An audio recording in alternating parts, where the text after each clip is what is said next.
सिद्दीक तेरा नाम से इस्लाम रहेगा, सिद्दीक तेरा नाम से इस्लाम रहेगा। दुनिया की अदालत में तेरा नाम रहेगा, दुनिया की अदालत में तेरा नाम रहेगा, फारूक तेरा नाम से इस्लाम रहेगा, फारूक तेरा नाम से इस्लाम रहेगा।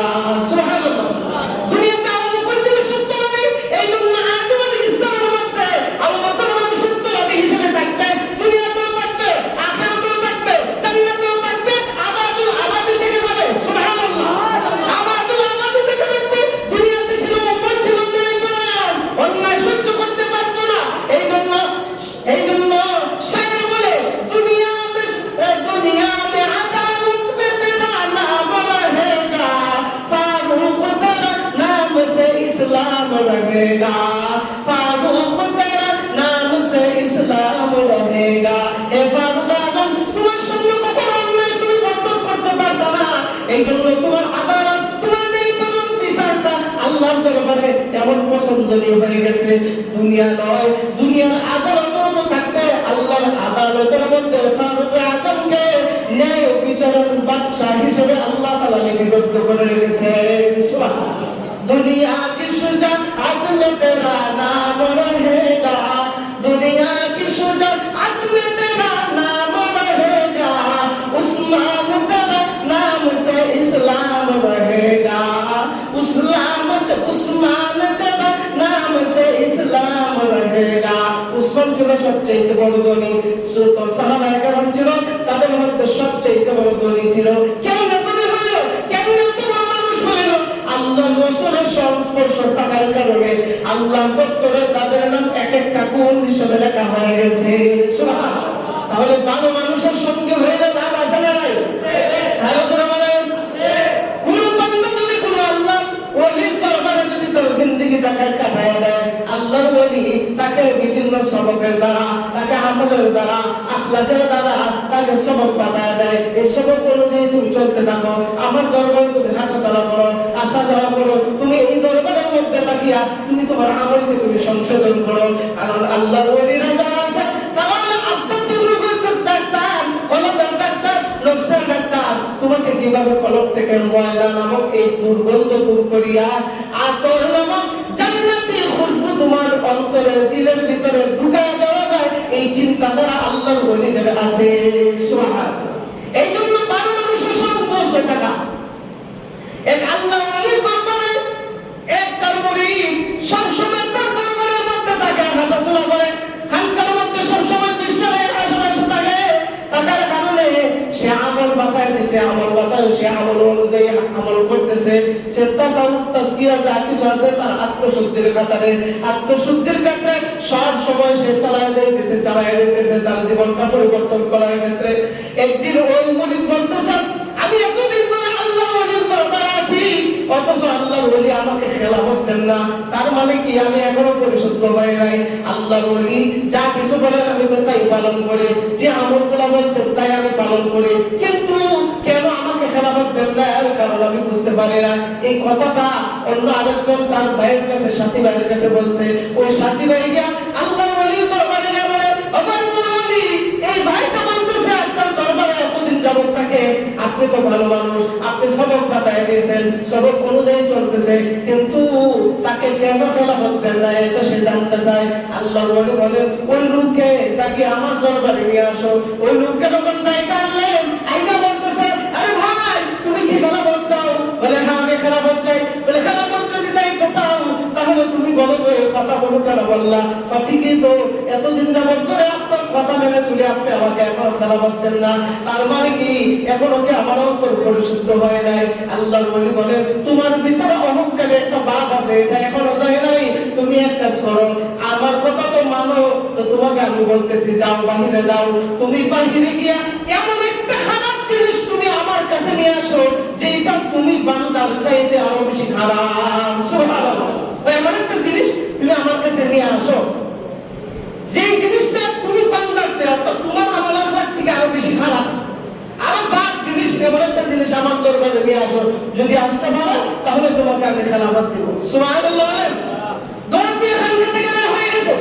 বের হয়ে গিয়ে একটা গরু ধরছে, গরু ধরিয়া দরবারে যখন নিয়ে আসতেছে, ওই আল্লাহর ওলির দরবারে যখন নিয়ে আসতেছে, তখন হঠাৎ করে আল্লাহ তাআলা মুহূর্তের ভিতরে ওই গাভীটার জবান আল্লাহ খুলে দিয়েছে।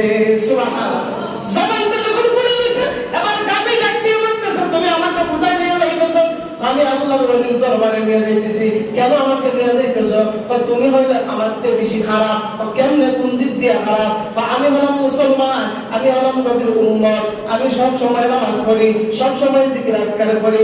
এমনি গাভী বলে, তাই নাকি? বলে হ্যাঁ। হ্যাঁ ঠিক আছে, আমি পশু, আমার কোনো নামাজ নাই, আমার কোনো ইবাদত নাই, আমার কোনো কিছু নাই, কিন্তু মহান আল্লাহ মানুষের গোলামি করার জন্য যে বিধান আল্লাহ তাআলা আমাকে দিয়ে দিয়েছে, আমি যেন কোনো অহংকারী না করি, আমি যেন কোনো বাহাদুরি না করি, আমি যেন মানুষের কাছে বিনয়ীভাবে চলাফেরা করি, মানুষ যা বলে তা যেন আমি শুনি, এই মনোভাবটা আমার ভিতরে আছে।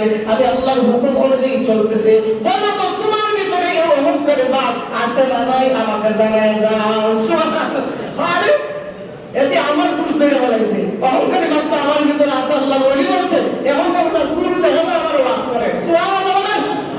বলে না, এই পুরো নিলে হবে না, এ সব বলে দিব, সব কিছু দৌড় দিছে।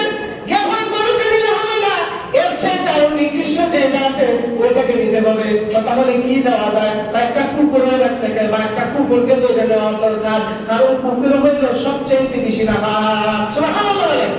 দৌড়ে এক কুকুরকে ধরছে, দৌড়ে যখন কুকুরকে আল্লাহর ওলির দরবারে নিয়ে যাওয়ার জন্য প্রস্তুতি নিচ্ছে, এবার কুকুরের জবান আল্লাহ খুলে দিয়েছে। সুবহানাল্লাহ।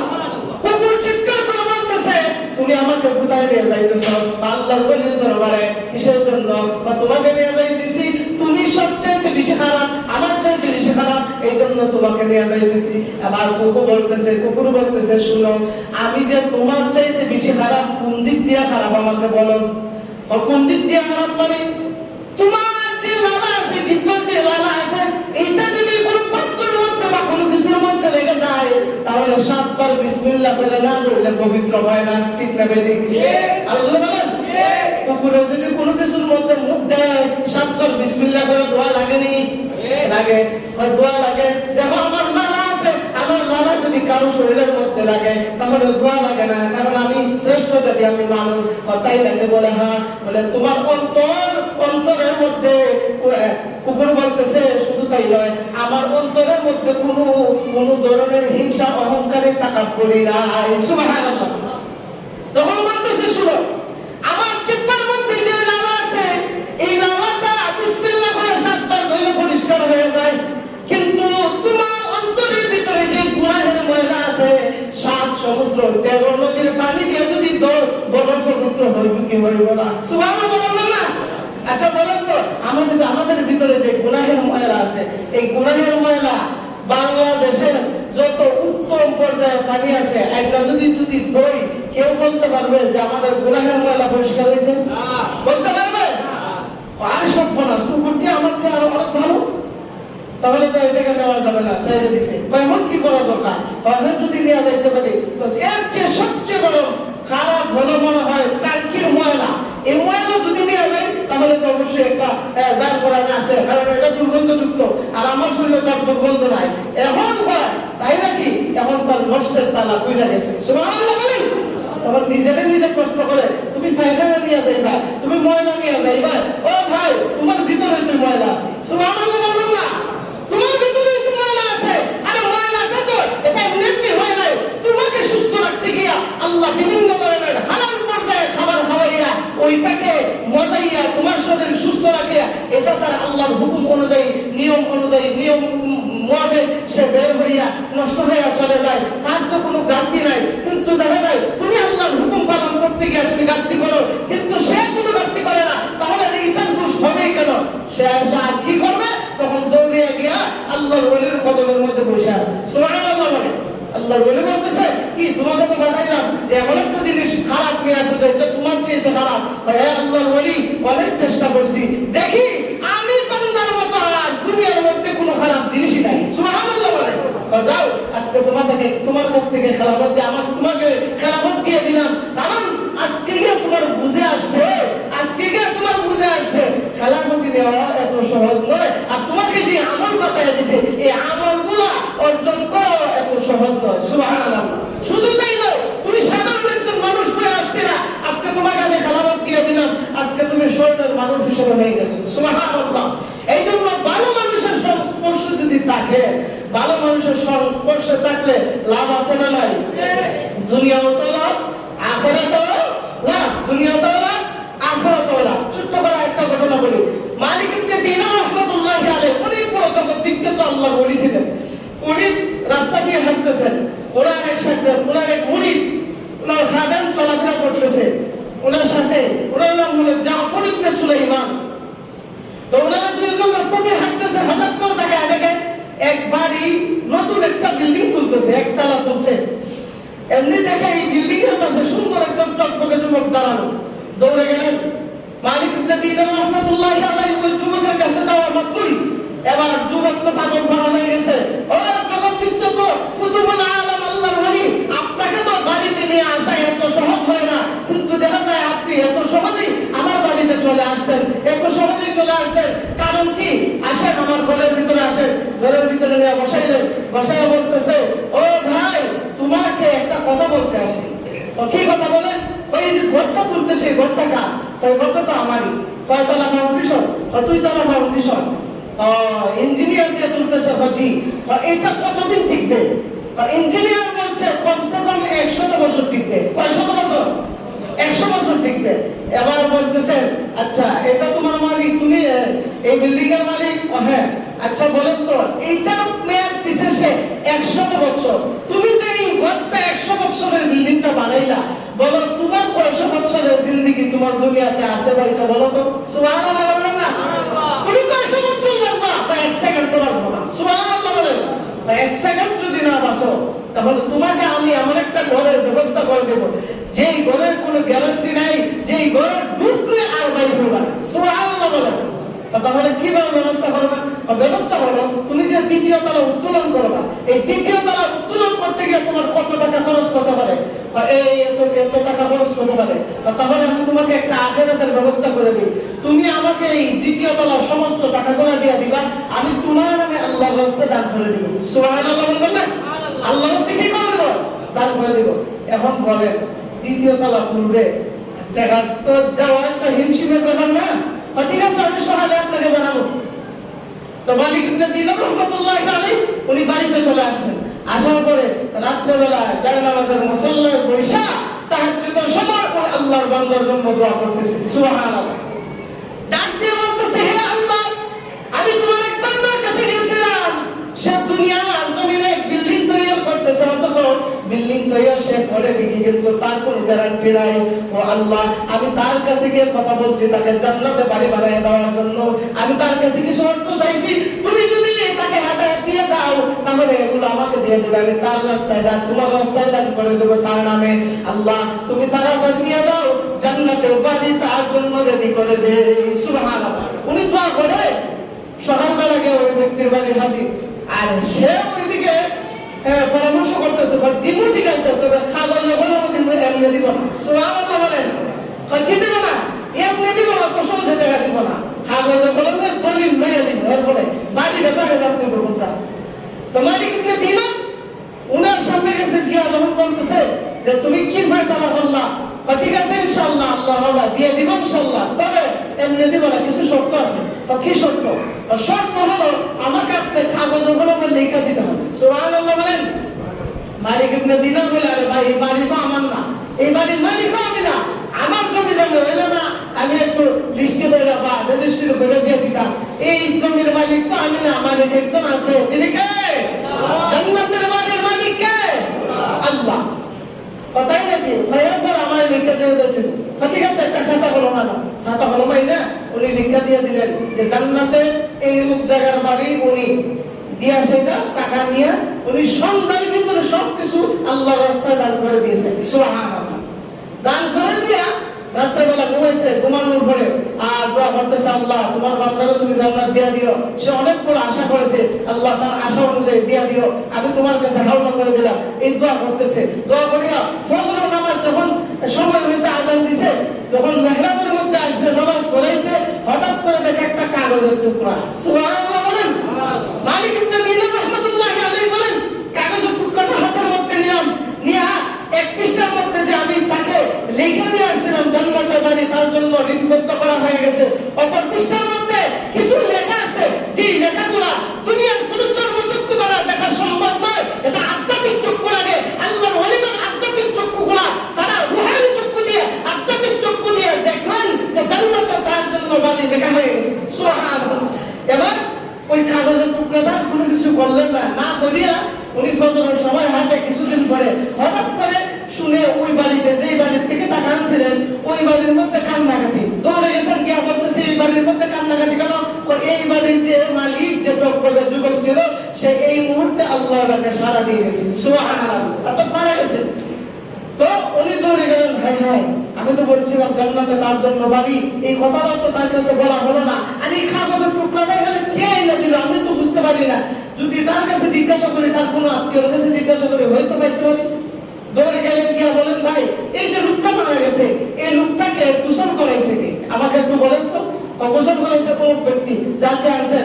আপনি কোনো ব্যতিক্রম ধরনের কোনো কিছু পাইছেন বা কোনো কিছু দেখছেন নি? কোনো দেখি নাই। কাফন ফলাইছে কে? তার একান্ত একজন মহব্বতের মানুষ, সে কাফন ফলাইছে, তাকে নাই আনছে। আচ্ছা বলেন তো, আপনি তো তার মহব্বতের মানুষ, আপনি তাকে যে কাফন ফলাইছেন, তার ব্যতিক্রম ধরনের কোনো কিছু দেখছেন বা জানছেন কিনা? বা কোনো কিছু দেখি নাই, তবে একটা কথা আমার খুব স্মরণ আছে। সুবহানাল্লাহ বলেন। কি কথা? এই আল্লাহর বান্দা যখন মারা যাবে, মারা যাওয়ার পরে আমি তার একান্ত একজন বন্ধু, সে আমাকে বলছে, তুমি নিজে আমাকে কাফন পরাইবা, আর কাফন পরাইয়া এই নাও তোমাকে হাতের মধ্যে এই কাগজের টুকরাটা দিলাম, এই কাগজের টুকরাটা তুমি আমার কাফনের ভিতরে দিয়ে দিও। সুবহানাল্লাহ। এর ভিতরে দিয়ে দিও, কাফনের ভিতরে দিয়ে দিও। কাফন পরায় না? পুরুষের কাফন কয়টা বলেন তো? জোরে বলেন। আর মহিলাদের 5টা। মহিলাদের কয়টা? দেখছেন, মহিলাদের ইজ্জত মনার বড় আল্লাহ ইজ্জত দেয়। সুবহানাল্লাহ। আর আফসোসের বিষয়, আমাদের মা বোনরা শর্টকাট গেঞ্জি আর প্যান্ট পিন্দা রাস্তা দিয়ে হাঁটাহাঁটি করে। ও মা, ও বোন, শুনে রাখো, তুমি যদি বলে যে পোশাকের স্বাধীনতা তোমাকে দিবে, তুমি আগে বলো তুমি মারা যাওয়ার পরে তোমার পোশাক কম দিতে, তাহলে আমরা তোমার পোশাকের স্বাধীনতা দিব। কারণ ওই সমস্ত মেয়েদের স্বাধীনতা ওইটাই বলতে পারে যে সে যদি বলে যে মরার পরে আমার পোশাক 5টা কেন দিলেন? অবশ্যই আমার ইজ্জত আপনার হেফাজতের জন্য আল্লাহ মরার পরে পুরুষকে 3টা দিলে, আমাকে তো 3টা দিলে হয়ে যেত। আল্লাহ রাসূল বলেন, না, তোমাকে 3টা দেওয়া হবে না, তোমাকে 5টা দেওয়া হবে। কেন? কারণ তোমাদের গর্ভ থেকে আল্লাহর ওলি জন্ম হয়। সুবহানাল্লাহ। তোমাদের মায়ের গর্ভ থেকে আল্লাহর নবীগণ জন্ম হয়েছে, এই জন্য তোমার ইজ্জত দুনিয়াতেও আল্লাহ বেশি দিয়েছে, আখিরাতেও আল্লাহ বেশি দিয়েছে। সুবহানাল্লাহ। এদের পোশাক কাফন 5টা দিয়ে দেয়। এই জন্য এখন যারাই বলবে যে পোশাক শর্টকাট কিনলেই তো বলে, শুনে রাখিস, তুই মারা যাওয়ার পরে তোর পোশাক 5 কাপড়ের মধ্যে এক কাপড় তোরা কম দিব, তুই খোঁজ রাজিলি, তাহলে তোরা আমি শর্টকাট পোশাক কিনতে দেবো। সুবহানাল্লাহ বলেন। রাজি আছেন তো? আর এটা তো গুনাহ তো না, এটা তো গুনার কোনো কারণ নাই। যদি কোনো মেয়েকে আপনি পর্দায় রাখতে চান, এই মেয়ে যদি রাজি না হয়, তাহলে মেয়েকে সোজাসুজি বলে দিবেন, তুই মারা যাওয়ার পরে তোর 5 কাপড়ের মধ্যে আমি 1 কাপড় কম দিব, সিনা বন্ধনটা শুধু আমি তোকে কম দিব, তুই রাজি? তুই যদি রাজি হস, তাহলে তোকে আমি শর্টকাট পোশাক পরিধান করাই দিব, তুই রাজি হবি? আল্লাহর কসম করে বলি, আপনার মেয়ে কখনো বেপরদা হবে না। ঠিক না কি? বেপরদা জীবন হবে না। যাই হোক, বলছিলাম যে কাপড়ের ভিতরে এই কাগজটা তুমি ঢুকাই দিও, তাই নাকি? এই কাগজটা দেখলে তুমি চিনবানি? হ্যাঁ, অবশ্যই চিনবো। তখন কাগজটা বের করে ওনাই দেখাইলেন, এই কাগজ আপনার হাতে গেল কিভাবে? সুবহানাল্লাহ। এই কাগজ তো আমার হাতে ছিল, আপনার হাতে গেল কিভাবে? তখন বললে, এই কাগজের মধ্যে কি লেখা দেখো তো? কিছু তো দেখি না, শুধু খালি দিয়ে আঁকি দেখি। এটা দেখতে দুনিয়ার কোনো সাধারণ চক্ষু লাগে না, আধ্যাত্মিক চক্ষু লাগে। আমি আধ্যাত্মিক চক্ষু লাগে না দেখছি, নূরের লাইট লাগে দেখছি। এই আল্লাহর বান্দাকে জান্নাতের ভিতরে আল্লাহ বালাখানার মালিক বানায় দিয়েছে। সুবহানাল্লাহ। এই জন্য যদি আল্লাহর ওলিদের, সত্যবাদীদের, ভালো মানুষের সংস্পর্শে থাকেন, আল্লাহ দুনিয়াতেও লাভবান করে, আখিরাতেও লাভবান করে। আর দুনিয়া যদি ভালো মানুষের সংস্পর্শে থাকেন না, বা মানুষের সংস্পর্শে থাকিয়া যা মন চায় তাই করেন, গীবত করেন, শাকায়াত করেন, মিথ্যা কথা বলেন, আল্লাহর কসম করে বলি, দুনিয়াতেও বেইজ্জত হবেন, আখিরাতেও বেইজ্জত হবেন। আল্লাহ পাক রব্বুল আলামিন আমাদেরকে সত্যবাদীদের সঙ্গী হওয়ার তৌফিক আল্লাহ দান করুক, সবাই বলি আমিন। ওয়া আখিরু দাওয়ানা আলহামদুলিল্লাহি রাব্বিল আলামিন।